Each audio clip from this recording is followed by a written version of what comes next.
how to set deposit limit for responsible gambling on bet365. Hey everyone, welcome to the channel. In this video, I'm going to guide you on how you can set a deposit limit for responsible gambling on bet365. So without any further ado or delay, let us get started with today's video. If you want to set deposit limits for responsible gambling on bet365, let us explore the options that we have. So first, we open our browser and go to bet365.com. From the very top right hand side, you can see this icon that says Safer Gambling. So all you have to do is click on that option. And a new menu is going to pop up over here, or a new tab. Here you can see the option called deposit limits, and it says limit the amount you can deposit in hours and days. So just click on the deposit limit.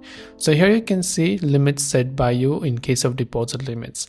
It says that many of the customers use deposit limits to manage your spending. Limits can be set for a 24-hour, 7-day or 30-day period and cannot be overridden.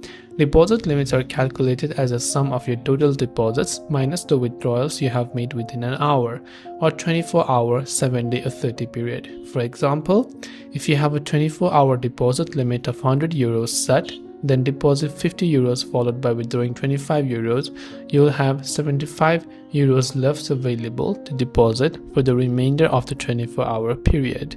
You can decrease your deposit limit at any time, and this will be applied immediately. Before increasing your deposit limits, carefully consider if you can afford to do so. Never decide to increase your limit because you have lost money and think that you will win it back by gambling more. If you wish to increase a limit, you will need to wait 24 hours before they action your request and then return to the site. It says to set up deposit limits, click here. So click on this here icon there, and from there you can simply follow the on-screen prompts, log into your bet365 account if asked to do so, and you'll be able to set a deposit limit in that way. I hope the video helped you out. If you have got any further questions, feel free to leave them down. Thanks for watching and see you in the next video.